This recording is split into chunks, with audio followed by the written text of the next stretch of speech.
नमस्कार दोस्तों, जय हिंद। मैं निपुण आलम बायन डायलॉग मंच में आप सबका स्वागत करता हूं।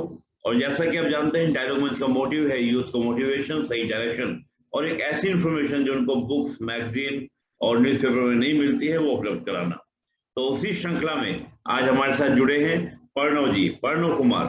प्रणव कुमार जी ने अभी जो 65वीं बीपीएससी परीक्षा का जो परिणाम आया है, उसमें 12th रैंक हासिल की है। और 12th रैंक हासिल कर बीई, बिहार एडमिनिस्ट्रेटिव जी सर्विस पर अपना क्या किया है, हासिल किया है, आपको पोस्ट मिली है। तो प्रणव जी, आपका बहुत बहुत स्वागत डायलॉग मंच के अंदर। Thank you sir. Thank you sir. Pranav ji, पहला प्रश्न यही रहेगा डायलॉग मंच की ओर से, जो ये पूरा सफर था, जो ये पूरी आपको सक्सेस मिली है, इसके बारे में थोड़ा सा अपने बैकग्राउंड के बारे में, एजुकेशनल बैकग्राउंड, थोड़ा सा इस सक्सेस के बारे में, सिविल सेवा ही आपने करियर के रूप में क्यों चूज किया, थोड़ा सा बताइए। सर मेरा जैसे 10th 12th वगैरह मैं पटना से हूँ तो यहीं पे हुआ है। फिर मेरा उसके बाद ग्रेजुएशन हुआ है बीटेक आईआईटी रुड़की से, फिर इलेक्ट्रॉनिक्स एंड कम्युनिकेशन में। उसके बाद मेरी प्लेसमेंट हुई थी एचसीएल टेक में चेन्नई में। ओके। तो उसके बाद फिर मैंने मतलब मेरा रुझान था मतलब सिविल सेवाओं की तरफ, और तो फिर उसके बाद मैंने तैयारी करना शुरू किया। और इसी क्रम में अभी मैं गवर्नमेंट ऑफ इंडिया में होम मिनिस्ट्री में जॉब भी कर रहा हूँ। और उसके बाद अभी बीपीएससी में मतलब सबकी दुआओं का असर है कि रैंक आ गया और फिर से घर आने का मौका मिल गया। बहुत बढ़िया, बहुत सुंदर। चलिए, बड़ा अच्छा है। और हमारी ओर से आपको बहुत बहुत शुभकामनाएं, पूरे डायलॉग मंच की ओर से। हम जब ओके इस सर। पूरी बीपीएससी की एग्जाम की बात करते हैं, परीक्षा की बात करते हैं, हम्म। हम्म। तो सबसे बड़ा चैलेंज, सबसे बड़ी चुनौती आपके लिए क्या रही? कि भी मेरे लिए सबसे बड़ा हर्डल, प्री के बारे में बात करें, मेंस के बारे में बात करें, इंटरव्यू के बारे में बात करें, तो सबसे बड़ा हर्डल क्या रहा आपके लिए? सर कोई भी एस्पिरेंट जो बीपीएससी का एग्जाम या यूपीएससी का एग्जाम देता है उसके लिए सबसे बड़ा हर्डल होता है कि उसका सेल्फ पेशेंस और सेल्फ कॉन्फिडेंस। ओके। अगर आप ये दोनों चीज को ओवरकम कर गए तो आप ये दोनों एग्जाम क्रैक कर जाइएगा, क्योंकि इसमें एक लंबे समय तक अपने आप को मोटिवेट किए हुए रहना होता है। बहुत ज्यादा पेशेंस चाहिए होता है, चाहे यूपीएससी में कोई भी सिविल सर्विसेज का एग्जाम, बहुत क्योंकि इसमें बढ़िया। आपको ऑब्जेक्टिव के साथ सब्जेक्टिव, उसका इंटरव्यू, जितने भी डायमेंशंस होते हैं ह्यूमन के, उसका प्रॉपर एग्जाम लिया जाता है। तो बहुत सारे लोग होते हैं जो शुरू में तो मोटिवेट होते हैं लेकिन बीच में कहीं वो मोटिवेशन में लैग कर देते हैं। तो इस कारण से यहीं पे एक होता है ना, सफल और असफल के बीच में एक अंतर पता। बाकी पढ़ते तो सब लोग सेम ही है, मोर और लेस सेम ही मटेरियल है। तो बस यही ये जो एटीट्यूड का अंतर है वही आपको सक्सेस या अनसक्सेसफुल बनाते हैं। बहुत बढ़िया। अच्छा प्रणव जी, एक बात और मैं आपसे पूछना चाहूंगा। जैसे आपने कहा कि भाई एक एटीट्यूड अपना रखिए, पेशेंस रखिए, तो आप हो ही जाएंगे, धीरे धीरे लगे लगे। आपका ये कौन सा अटेम्प्ट था? और दूसरी बात ये कि ऑलरेडी जॉब पर हैं आप, होम मिनिस्ट्री में आप जॉब कर रहे हैं, तो जॉब करते हुए समय कैसे निकाला इस स्टडी को करने के लिए, इस अध्ययन को करने के लिए? तो इसको बताइए कैसे मैनेज किया अपने आप। सर ये मेरा थर्ड अटेम्प्ट था। जब मैंने फर्स्ट अटेम्प्ट दिया था 2056 से 59वीं में, तो उसमें मेरा 2 नंबर से नहीं हुआ था, मतलब क्योंकि मैं जस्ट फ्रेश फ्रेश यहाँ आया था। फिर मैंने उसके बाद दिया 60 से 62वीं में, तो उसमें मेरा पीटी हो गया था। लेकिन मेंस का एग्जाम मैं नहीं दे पाया क्योंकि मेरा ऑफिस की ज्वाइनिंग थी उस टाइम। तो ड्यू टू सम रीजन, मतलब घर वालों ने बोला कि आप अभी ज्वाइन कर लो, इस एग्जाम का कब होगा नहीं होगा। तो फिर उसके बाद अभी जो हुआ 65वीं में, फिर मैंने 63वीं 64वीं नहीं भरी, फिर अभी 65वीं का भरा। तो उसमें बस यही है कि जॉब के साथ है कि आपको एक सस्टेनेबल एजुकेशन मॉडल अपने लिए प्रिपेयर करना होता है। कि आप बहुत ज्यादा पढ़ने का कोशिश मत कीजिए कि 2 दिन 3 दिन तक हो, फिर उसका इतना ज्यादा हैक्टिक हो जाए कि आप चौथे दिन उसको कंटिन्यू ना कर सकें। इसलिए थोड़ा थोड़ा अमाउंट में आप पढ़ते रहिए और कंटिन्यू पढ़ते। जैसे मेरा क्या था कि मैं, जैसे मेरा ऑफिस होता था तो मैं ऑफिस में नहीं, मैं ऑफिस से आने के बाद रिलैक्स होकर के हर दिन 1.5 2 घंटे, ज्यादा नहीं, जितना टाइम मिले बस उतना ही पढ़ पाता था। और कभी उस चीज को हैक्टिक मैंने नहीं बनाया। और जैसे सैटरडे संडे है तो उस दिन 6 7 घंटे पढ़ लेता था। तो एक कंटिन्यूटी मैंने बनाई रखी और उसी का नतीजा, और 2 साल तक का पेशेंस। बहुत बढ़िया, बहुत बढ़िया। देखिए दोस्तों, सबसे बड़ी बात क्या है कि हम चाहे थोड़ा पढ़ें, लेकिन रेगुलरिटी के साथ पढ़ें। और बचपन की वही कहानी याद आती है मुझे, खरगोश और कछुए वाली कहानी। निरंतरता जरूरी है ना? चाहे भले ही आपका कम अमाउंट हो, लेकिन निरंतरता जरूरी है। जैसे समय मिले, सैटरडे संडे समय मिले, तो आप इसको थोड़ा तेजी से कर दें, ज्यादा आप इसको स्टडी कर लें। बहुत बढ़िया। इस सफलता के बारे में बात करें कि जैसे आपने कहा कि पेशेंस रखें, सब कुछ बता अच्छे बताया कि चैलेंज यही है सबसे बड़ा। मैं ये पूछना चाहूंगा कि कौन सी ऐसी चीज थी जिसने आपको हमेशा मोटिवेट रखा, क्योंकि तीसरा टाइम आपने दिया। नहीं तो आमतौर से देखा जाता है एक अटेम्प्ट के बाद दूसरे सफलता ना मिले तो फिर मन जो है ना निराश होने लगता है। तो उस निराशा को आपने आशा में कैसे बदला? ऐसी क्या बातें थी जो मोटिवेट रखी लगातार एक मुकाम पाने के लिए? सर सर सबसे बड़ा मोटिवेशन तो था कि मतलब फैमिली, घर, आसपास का सोसाइटी, तो ये सबसे बड़ी चीज थी। मुझे फैमिली के साथ रहना है और मतलब जिस लैंड ने मुझे इतना दिया, जैसे मेरी एजुकेशन हुई, उस सोसाइटी के लिए मैं भी कुछ दे पाऊँ। बहुत बढ़िया। तो ये एक बहुत बड़ा मोटिवेशन था। बहुत बढ़िया। यानी कि हम देखें वही परिवार ने हमें दिया, सोसाइटी ने दिया, तो उनको मैं यानी कि अपने जीवन के ऊपर, यह कहता ना कि मानव जीवन है हमारा, तो हमारी संस्कृति में कहा जाता है कि हम ऋण लेके पैदा होते हैं। पृथ्वी का ऋण होता है, जमीन का ऋण होता है, परिवार का ऋण होता है, उनके ऋण को मैं चुकाऊं, उनके समाज के ऋण को चुकाऊं। बहुत बढ़िया फीलिंग। हम लोग थोड़ा सा परीक्षा के बारे में बात करें, प्री, मेंस और इंटरव्यू, तीनों स्टेज की हम लोग बात करते हैं। तो प्री को लेकर आपकी स्ट्रेटजी क्या थी प्रारंभिक परीक्षा को लेकर? सर मेरी किसी भी एग्जाम को लेकर के बेसिक स्ट्रेटजी होता है कि टफ क्वेश्चन बने या ना बने, इजी क्वेश्चन छूटने नहीं चाहिए। बहुत बढ़िया। क्योंकि हम मुझे मुझे 150 में 150 नहीं लाना, मुझे 150 में 110 लाना है, मतलब ये मेरा एम होता है। बहुत लोग ओके। बहुत टफ, मतलब जैसे मैंने प्रीवियस ईयर्स का भी क्वेश्चन देखा, तो मैंने वैसे क्वेश्चंस के बारे में आइडेंटिफिकेशन करा कि ऐसे क्वेश्चन है जो मतलब बनाए जा सकते हैं। कुछ क्वेश्चन हर आपके पेपर में होंगे, 10-20 क्वेश्चन होते हैं जिसको बहुत आप बढ़िया। कितना भी पढ़ लो नहीं बना सकते। तो उन बहुत बढ़िया। क्वेश्चंस को मैंने पढ़ा ही नहीं, मतलब मैंने एक टाइम का एक प्रॉपर इवेल्युएशन किया। दूसरा चीज जो मैंने फोकस करा कि जो बिहार स्पेसिफिक क्वेश्चंस है वो नहीं छूटने चाहिए। तो बहुत बढ़िया। उसी ने एक मतलब वो सारी चीजों का मैंने ध्यान रखा, और मैंने सबसे इम्पोर्टेंट चीज था प्रैक्टिस। आप जितना प्रैक्टिस करोगे उतना ज्यादा आपको ये मिलेगा। जैसे बहुत सारे लोग बोलते हैं यहाँ से करंट अफेयर पढ़ो, वहां से, जैसे मैंने 2 बुक से करंट अफेयर्स पढ़े थे, एक बुक से है, दूसरे बुक से एक भी क्वेश्चन नहीं है। तो ओके। ये सारी चीज के लिए भी आपको रेडी रहना है कि मतलब कुछ अप्स एंड डाउन है। तो जैसे मैंने प्रैक्टिस करा था, 30 30 to 40 सेट्स मैंने प्रैक्टिस करा था पीटी से ओके। पहले। तो उसका एक बहुत बड़ा बेनिफिट है। बहुत बढ़िया। बहुत बढ़िया। यानी कि हम बात करें कि एक तो सबसे बड़ी बात ये लगी कि जटिल प्रश्नों की ओर मैं दौड़ा नहीं, जो सरल प्रश्न होते हैं उनको मैंने छोड़ा नहीं। सिंपल सी बात है कि जो होता है स्टूडेंट्स में, ये होता है कि 4-5 क्वेश्चन बहुत जटिल आ जाते हैं, 10 क्वेश्चन बहुत जटिल आते हैं, उनको ही खोजने में लगे रहते हैं कि कहाँ से मिलेंगे, कहाँ से मिलेंगे। और जो हमारे सामने होते हैं, और हम एक पैटर्न को देखें, तो कुछ एरिया से क्वेश्चन हमेशा रिपीट होते हैं, और बहुत ही जनरल से, वो सामान्य से क्वेश्चन होते हैं।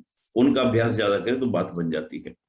फिर आप थोड़ा सा प्रैक्टिस करें तो ये प्री के लिए स्ट्रेटजी आपकी रही। अगर हम प्री के सोर्सेज की बात करें, पुस्तकों के बारे में बात करें, जैसे आपने करंट अफेयर्स के बारे में बोला कि मैंने 2 किताबें पढ़ी, तो थोड़ा सा एक बार सोर्सेज के बारे में बताइए, प्री का आपके सोर्सेज क्या थे? सर जो नॉर्मल सोर्सेज है, जो सबसे बेसिक बुक्स है, वही मैंने फॉलो करी थी। ओके। जैसे मॉडर्न हिस्ट्री के लिए बिपिन चंद्र और स्पेक्ट्रम, ओके। मिडाइवल हिस्ट्री के लिए सतीश चंद्र, और ओके। एंशियंट हिस्ट्री के लिए आर एस शर्मा। और जो ओके। बेसिक ज्योग्राफी, क्योंकि मेरा ज्योग्राफी ऑप्शनल भी था, तो उसमें ज्योग्राफी में जैसे कि मैं, जो जनरल जिनको केवल जीएस के ज्योग्राफी, उसके लिए 11th 12th का एनसीईआरटी अगर आपको हम्म। ओल्ड वाली बुक मिल जाती है तो ज्यादा बेटर रहेगा। बहुत बढ़िया। और न्यू न्यू वाली बुक भी बेटर है। और इकोनॉमिक्स बीपीएससी में उतने डिटेल में नहीं पूछते हैं, लेकिन जो अगर किसी को है, मतलब जिसको सेल्फ स्टडी करके करना है, तो उनके लिए मृणाल के लेक्चर्स आते हैं बहुत अच्छे। तो ओके। आप उसको किसी भी ईयर का, जरूरी नहीं कि आप करंट का लेक्चर ही उठाइए, आप 6-7 साल पुराना उठाइए, तो जो बेसिक कॉन्सेप्ट है वो तो सेम ही रहना है। तो वो आप बहुत करते बढ़िया। रहिए। और उसके अलावा मतलब सारा होगा। और पॉलिटी के लिए इंडियन कॉन्स्टिट्यूशन एट वर्क आता है 11th का एनसीईआरटी, वो आप ओके। पहले पढ़ लीजिए, उसके बाद आप लक्ष्मीकांत पढ़िए, तो आपका मोरलेस कवर हो जाएगा। क्योंकि इन्वायरमेंट का बहुत बड़ा पोर्शन रहता नहीं है बीपीएससी के पीटी में, और art and culture, Indian art and culture का भी बहुत बड़ा पोर्शन नहीं रहता है। तो आपको वो सब छोड़कर बिहार स्पेसिफिक जो एक बुकलेट आती है स्पर्धा की, 20-25 रुपए की मिलती है, आप उससे बिहार स्पेसिफिक क्वेश्चन को करोगे। हर साल 20 के आसपास क्वेश्चन आते हैं बिहार स्पेसिफिक। जैसे जनगणना हो गया, जैसे हम 65वीं में आया था कि किस जिले में सबसे ज्यादा जंगल है, मतलब वन क्षेत्र किस में सबसे ज्यादा है, या कोई नदी कितने जिलों से पार करते हैं। बिहार स्पेसिफिक क्वेश्चन मतलब 20 के आसपास, वो आप कर लिए तो आपका बहुत ज्यादा एक बेनिफिट रहता है। और इकोनॉमिक्स का 11th का एनसीईआरटी भी, 11th 12th का मैक्रो इकोनॉमिक्स आप पढ़ सकते हैं। और बाकी जो हिंदी मीडियम के छात्र उनके लिए करंट अफेयर्स के लिए बीबीसी का दिन भर आता है, आधे घंटे का बुलेटिन वो सुन सकते हैं, बहुत अच्छा बहुत है। बढ़िया, और उसका नोट्स बना लीजिए, और बाकी तो प्रैक्टिस ही है लास्ट में at the end of the day. बहुत बढ़िया। यानी कि विभिन्न सोर्सेज से आपने अपना मैटर कलेक्ट किया, आपने स्टैंडर्ड बुक्स को पढ़ी, साथ में जो भी आपका सोशल मीडिया में हम बात करते हैं, यूट्यूब पर आपने जैसे 2-3 चैनल के नाम लिए, बीबीसी वगैरह, उनका आप यूज करें तो बात बन जाएगी। बहुत बढ़िया। हाँ। हम थोड़ा सा बात करते हैं मेंस के बारे में, मुख्य परीक्षा के बारे में। तो मुख्य परीक्षा को लेकर आपकी स्ट्रेटजी और आपके सोर्सेज क्या थे? सर, मुख्य परीक्षा को लेकर के सबसे बड़ा मेरे पास जो ये था एडवांटेज कि मेरा जो आंसर है वो रिप्रेजेंटेबल होना चाहिए। नॉलेज ओके, सबको है, ऐसा नहीं, मैं बिल्कुल जो भी बंदा पीटी निकालता है तो सबके पास नॉलेज है, तभी वो मेंस के लिए क्वालिफाई किया। अब बहुत यहाँ बढ़िया, पे कंपटीशन है कि आपका आंसर कितना ज्यादा रिप्रेजेंटेबल है और आप बहुत प्रैक्टिस बढ़िया, कितना करते हैं। बहुत सारे बहुत लोग बढ़िया, हैं कि उनको नॉलेज बहुत ज्यादा और प्रैक्टिस उतना नहीं करते, तो वो जब एग्जाम में लिखने जाते हैं तो वो समझ नहीं पाते क्या लिखना है क्या छोड़ना है, क्योंकि टाइम तो आपके पास लिमिट है। मैं ये कहता हूँ आप प्रैक्टिस करो, हर किसी को प्रैक्टिस करना चाहिए, और अपने आंसर को एक रिप्रेजेंटेबल फॉर्मेट में रखना चाहिए कि मैं वहां जाके ये बेस्ट है मेरे पास आंसर, उसको वहां पे जाके सीधा रिप्रोड्यूस कर दूं। ये नहीं कि आप वहां सोचने बैठो कि क्या छोड़ना है क्या लिखना है क्या करना है। और मैप्स और डायग्राम्स हर जगह यूज कीजिए। हिस्ट्री में भी, जैसे हिस्ट्री के भी क्वेश्चन है, जैसे पाल कला का या मौर्य कला का या पटना कला का। जैसे अगर पाल कला का भी है तो आप उसमें डायग्राम बनाओगे एक तो, कि मतलब जो उस समय का जो महाविहार है वो बहुत उसका बढ़िया, आर्किटेक्चर कैसा था। और जैसे बिहार बंगाल और झारखंड ये सब में भी कहाँ, जैसे विक्रमशिला है या फिर उदंतपुरी है, ये सारे महाविहार को उसमें लोकेट करोगे, इसके आपका आंसर ज्यादा रिपीट। या फिर आपका संथाल विद्रोह या कुछ भी आता है तो आप एक मैप बना दो बिहार झारखंड मिला के, जो मेन सेंटर्स उनको रिपीट, तो इससे थोड़ा आपका आंसर रिप्रेजेंटेबल होता है।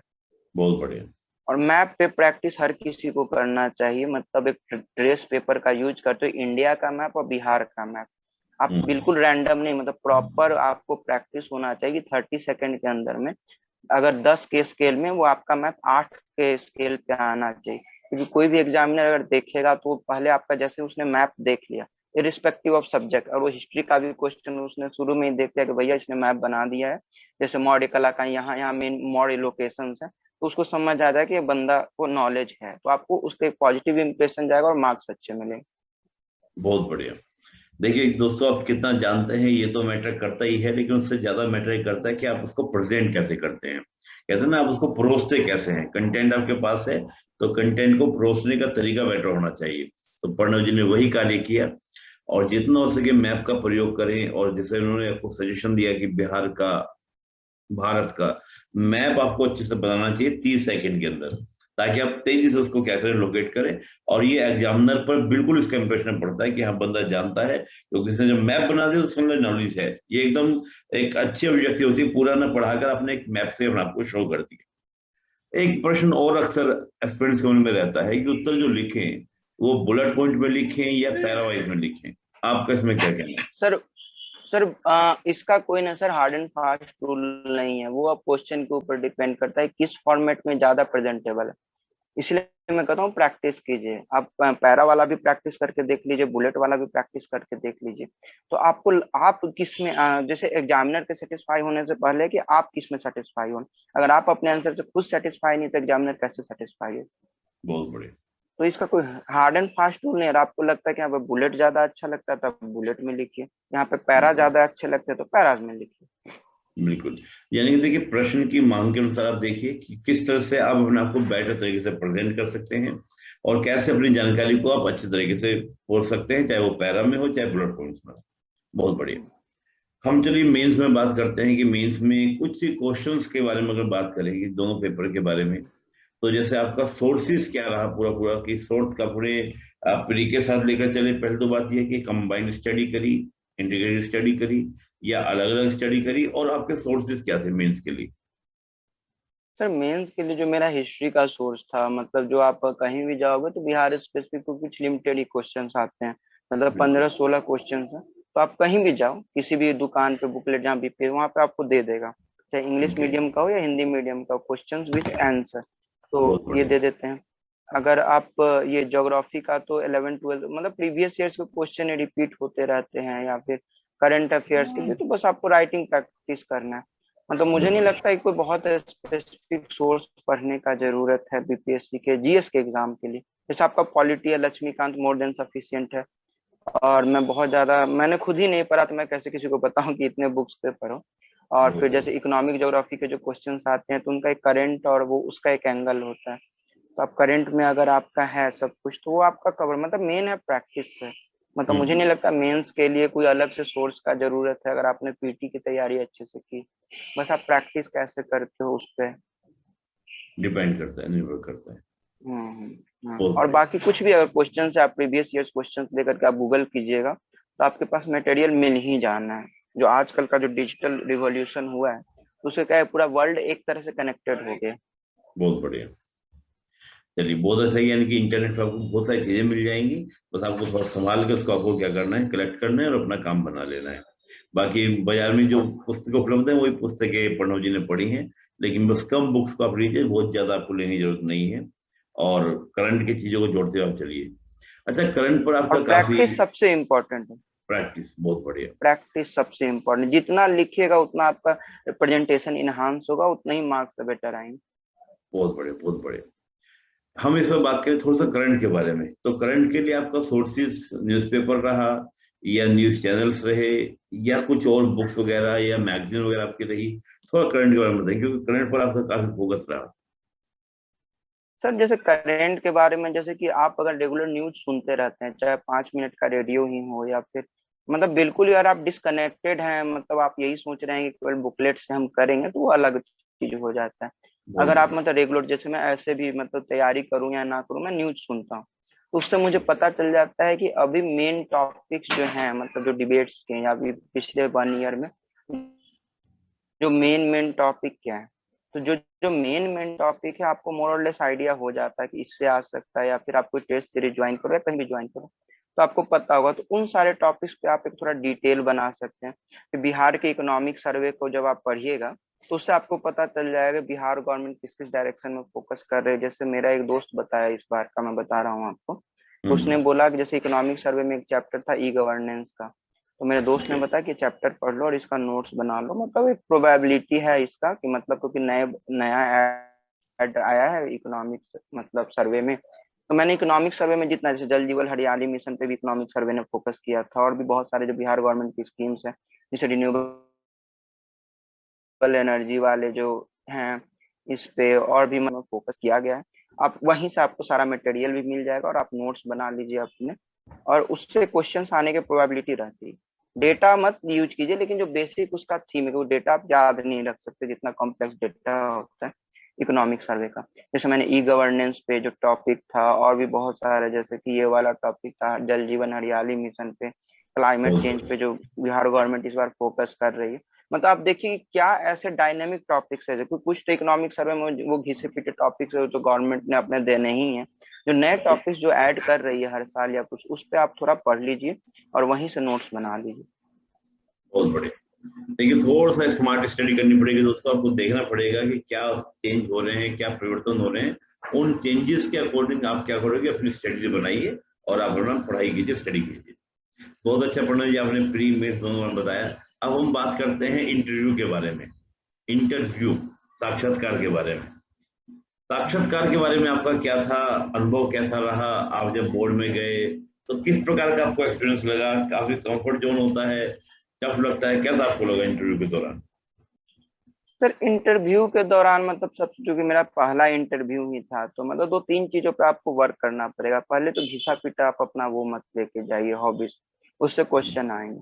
और जो भी आपका हॉबीज है उसके लिए प्रॉपर प्रिपरेशन करके जाइए उस चीज को, क्योंकि आप उनको पता चल जाएगा। आप जैसे ही झूठ बोलेंगे उनको पता चल जाना, वहां पे 4-5 लोगों का पैनल होता है। और टू बी फ्रैंक रहिए, अपने आप को बिल्कुल बेस्ट तरीके से रिप्रेजेंट कीजिए। और कुछ भी हवा में मत बोलिए। जैसे मेरे से क्वेश्चन किया गया था कि जैसे मैंने बिहार पुलिस सर्विसेज को क्यों नहीं रखा प्रेफरेंस में टॉप 3 में, तो मैंने सीधा बोला कि सर मेरी प्रशासन में रुचि ज्यादा है, खत्म। ओके। और फिर उन्होंने और भी बहुत सारे क्वेश्चंस किए जो मुझे नहीं आता, तो मैंने क्लियर कट बोल दी। अगर आपको कुछ नहीं आता है, आप उसमें जानबूझ कर कुछ इमेजिनरी आइडियल टाइप आंसर दे रहे हैं, तो उनको पता चल जाता है यार कि मतलब, झूठ बोल रहे तो हैं। उससे भी थोड़ा मार्क। बहुत बढ़िया। देखिए दोस्तों, बड़ा इंटरेस्टिंग बात बोल रही है कि झूठ बोलने से बचना है। और सही बात है, जितनी उम्र होती है उतनी उनकी सर्विस हो चुकी है। अगर हम 30 साल के हैं, 30 साल की उनकी सर्विस हो चुकी होती है। तो एकदम कहते हैं एकदम पके हुए खड़े होते हैं, तो वो आपके झूठ को एकदम पकड़ लेते हैं कि कहाँ पर झूठ बोल रहे हो, कहाँ पर सच बोल रहे हो। तो सच बोले, नहीं पता है तो सॉरी बोले, कोई इशू नहीं है। अच्छा, पूरे इंटरव्यू में कभी ऐसा लगा, कोई ऐसा मोमेंट आया किसी प्रश्न में कि लगा कि मेरा इंटरव्यू अब खराब हो गया है या मेरा अच्छा हो गया है? तो कोई ऐसा प्रश्न या कहीं पर ऐसा महसूस हुआ कि अब तो मेरा इंटरव्यू बहुत अच्छा जा रहा है या खराब, दोनों कुछ लगा हो किसी प्रश्न में कहीं पर? सर तो वैसा तो बहुत सारे क्वेश्चंस है जिसमें मैं आंसर नहीं दे पा रहा था, तो लेकिन मैं बस यही कहूंगा कि जो भी इंटरव्यू के लिए जाए तो रेदर देन मतलब कि आप मतलब नॉलेज पार्ट से आप अपना प्रेजेंटेशन पार्ट का, आपका पर्सनालिटी, बॉडी लैंग्वेज, एटीट्यूड, इस पे ज्यादा वर्क कीजिए। और जैसे मैंने क्या किया था कि प्रीवियस जैसे इंटरव्यू के पहले के 2 महीने के पेपर्स, वो मैंने जैसे बिहार का या फिर नेशनल न्यूज़पेपर दोनों मैं पढ़ के गया था, ताकि मतलब क्योंकि उनको भी एक एक चेक, क्योंकि ज्योग्राफी के क्वेश्चंस या फिर उसके क्वेश्चंस आए या ना आए, लेकिन जो सोसाइटी में जो चल रहा है उसके ऊपर वो एनालिटिकल क्वेश्चंस पूछेंगे। जैसे मेरे से क्वेश्चन पूछा था जो उस समय जो कॉन्स्टिट्यूशनल अमेंडमेंट आया था, पहले उसके बारे में इंफॉर्मेटिव क्वेश्चन पूछा, इन्फॉर्मेटिव क्या है, क्यों आया, ये वो। फिर वो हमसे पूछा कि ऐसा क्या मतलब आपको क्या लगता है कि सही किया गया या गलत किया गया। तो ऐसे क्वेश्चंस आपको पूछे ही जाएंगे, तो आप अपना उस समय अपना ओपिनियन नहीं देना। जब अगर आप न्यूज़पेपर वगैरह पढ़िएगा तो आपके पास एक ऑलरेडी एडिटोरियल से आपके अंदर एक ओपिनियन आ चुका होगा, तो आपको वही स्टैंड रखना है। बहुत बढ़िया। और जो इंटरव्यू की दोस्त तैयारी करने के लिए आप करीब 2 मंथ पहले से अखबार पढ़ते रहे, और खास तौर से जो एडिटोरियल होते हैं उनको पढ़ते रहे। इससे क्या होगा कि आपको जो भी करंट में चल रही चीजें हैं उनमें आपको एक अच्छा व्यू, एक अच्छा ओपिनियन आपको तैयार हो जाता है, और वही आप बोर्ड के सामने क्या रखें। और एक बड़ी इंटरेस्टिंग बात बोली प्रणव जी ने कि कई सारे प्रश्नों का उत्तर नहीं दे पाए, लेकिन कॉन्फिडेंस बनाए रखा, अपनी बात को सामने रखते रहे, बात को चलता रहा। और कुछ इंटरव्यू के बारे में कहना चाहेंगे प्रणव जी? कोई सुझाव, कुछ सजेशन इंटरव्यू के बारे में? और अब हमेशा अपना कूल एंड काम मेंटेन करके रखें, मतलब कभी भी अपने कूलनेस को ना खोएं। कुछ कुछ क्वेश्चंस होते ही हैं ऐसे जो आपको परेशान करेंगे। जैसे मेरे से क्वेश्चन पूछा कि अच्छा बताइए कि आपका ज्योग्राफी ऑप्शनल है, तो बताइए कि अफ्रीका के साउथ ईस्ट कॉर्नर के 5 कंट्री का नाम बताइए और उनके कॉलोनियल मास्टर्स कौन ओके। थे। या फिर एक क्वेश्चन मेरे पूछा कि आपका जो सब्जेक्ट है किस सब्जेक्ट में ग्रेजुएशन है, मैंने बोला इलेक्ट्रॉनिक्स एंड कम्युनिकेशन, तो उन्होंने पूछा कि आपके सब्जेक्ट का नाम इलेक्ट्रॉनिक्स एंड कम्युनिकेशन क्यों। मतलब कुछ अजीब गरीब सवाल जिसका कोई मतलब लॉजिक नहीं है। तो फिर उसके बाद एक क्वेश्चन में बहुत बढ़िया। हाँ, आप कुछ कह रहे थे, उसके बाद एक क्वेश्चन हो। हाँ हाँ, एक और क्वेश्चन और पूछा, जैसे कि आप बोला गांधी जी के बारे में जिक्र किया, फिर वो बोला कि अच्छा ठीक है गांधी जी से रिलेटेड 2 क्वेश्चंस बताइए। तो उसने पहला क्वेश्चन पूछा कि जब गांधी जी साउथ अफ्रीका से आए तो वहां के जो जो आंदोलन है उसका रिस्पॉन्सिबिलिटी किसके ऊपर दे करके आए थे। तो कुछ कुछ ऐसे कॉम्प्लेक्स क्वेश्चंस थे जो मुझे नहीं आते थे, तो उन्होंने पूछा। और जैसे काउंटर क्वेश्चंस हुए, जैसे ये सीए पे भी मुझे 8-9 काउंटर क्वेश्चंस किए थे। और इस पे जो लेटेस्ट जो अमेंडमेंट आया था 105th अमेंडमेंट था शायद, उससे रिलेटेड भी 9 से 10 क्वेश्चन काउंटर क्वेश्चन करते चले गए। बहुत बढ़िया, बहुत बढ़िया। देखिए दोस्तों, कहा भी जाता है और मैं अक्सर बोलता भी हूँ, प्रणव जी इस बात को कह रहे हैं कि अगर नॉलेज की बात होती है तो नॉलेज के मामले में तो कुछ भी पूछ सकते हैं। और तो नॉलेज का टेस्टिंग नहीं है। अगर आप सोचिए कि नॉलेज कितना ही आप पढ़ लीजिए, कितनी भी आप तैयारी कर लीजिए, क्वेश्चन ऐसे भी अटपटे हो जाते हैं जिनका कोई पता नहीं चलता है आ कहाँ से रहे, पूछ कैसे रहे हैं। या सब्जेक्ट के बारे में या अफ्रीका के बारे में पूछ लिया कि 5 कॉलोनी के बारे में बताइए। तो ये जो क्वेश्चन है कि आप तैयारी करके भी जाएंगे तो भी आप पकड़ नहीं पाते, मतलब नहीं कहाँ से क्वेश्चन आ जाए। तो कॉन्फिडेंस जरूरी है, अपना आत्मविश्वास जरूरी है, वो बनाए रखें तो आपको इश्यू नहीं होगा। पढ़ने में बड़ा अच्छा रहा, प्री मेन इंटरव्यू के बारे में आपने अच्छे से बताया। बस मैं आपसे लास्ट 2 प्रश्न करूंगा। एक तो ये कि किसी के लिए भी आप जो सभी फ्रेशर हैं या 1-2 बार एग्जाम में पास फेल हो रहे हैं, उनके लिए आपका खास मैसेज, कि मेरा ये मैसेज है सभी के लिए जो उनके लिए काफी लाभकारी रहे। सर मैं उनको यही करूंगा कि आप अपना सेल्फ असेसमेंट कीजिए, ठीक है। क्या आप इस एग्जाम में बने रहना चाहते हैं या फिर आप किसी और फील्ड में जाना चाहते हैं, तो ये चीज बहुत बढ़िया। बहुत जरूरी है, क्योंकि लाइफ में बीपीएससी या यूपीएससी से भी बड़ी चीज है हैप्पीनेस। अगर आपके बढ़िया। आपके लिए मेन एम होना चाहिए हैप्पीनेस अचीव करना, ये नहीं कि मैं इसी के पीछे पड़ा रहा हूँ, उसके चक्कर में अपना कैरियर खराब कर रहा हूँ, डिप्रेशन में जा रहा हूँ, या फिर आगे की बाकी चीजों को भी शट डाउन कर रहा हूँ। ये हमेशा एक सेल्फ असेसमेंट करते रहना चाहिए, या फिर मैं नई चीजें सबसे। बहुत बढ़िया। देखिए दोस्तों, कितना अच्छा बोला कि भैया हैप्पीनेस जरूरी है। तो जरूरी नहीं कि बीपीएससी यूपीएससी ही एक लास्ट है, आप और भी जगह आप खुशी मिल सकती है। अपनी हैप्पीनेस को देखिए। फ्रस्ट्रेटेड होकर क्या कर पाएंगे? जो फ्रस्ट्रेटेड होकर बंदा अपने लिए कुछ नहीं कर सकता, तो सोसाइटी के लिए क्या करेगा और जॉब कैसे मिलेगी? तो फ्रस्ट्रेशन से बचना है मेनली। प्रणव जी, इस पूरी सफलता का जो आपको रैंक भी मिली है, सफलता मिली है, कहा जाता है कि हर बिल्डिंग की एक नींव होती है। तो प्रणव जी अगर एक बिल्डिंग है, तो प्रणव जी अपनी सफलता का श्रेय अपने लेवल के अलावा किसी और को भी शेयर करना चाहेंगे? माँ बाप में कोई भी जिनको आप रखना चाहें। सर मैं इसके लिए ना, जो मेरा फ्रेंड सर्कल है, मेरे टीचर्स हैं और मेरे पेरेंट्स हैं, तीनों का योगदान है इसमें। मैं किसी का भी योगदान को कम या ज्यादा करके नहीं आंकना चाहूंगा, तीनों का कंट्रीब्यूशन बहुत ज्यादा है। तो ये तीनों ही मेरे बिल्डिंग ब्लॉक्स हैं। बहुत बढ़िया, बहुत बढ़िया। तो बड़ा सुंदर बात बताई कि सभी का सहयोग है, और सभी के सहयोग से अक्सर हम लोग क्या करते हैं, पर्दे पर एक्टर को देखते हैं, लेकिन पर्दे के पीछे बहुत से लोगों का सहयोग होता है, उसको हम जानते नहीं है। तो ऐसे प्रणव जी का भी पूरा सपोर्ट रहा, मित्रों का, माँ बाप का, टीचर्स का, सबका सपोर्ट रहा। प्रणव जी बहुत बहुत धन्यवाद डायलॉग मंच को समय देने के लिए। और यकीनन ये वीडियो जो आपने दिया, साक्षात्कार दिया, ये सभी के लिए लाभकारी होगा, सबके लिए यूजफुल होगा। बहुत बहुत धन्यवाद। जय हिंद। Thank you sir. जय हिंद।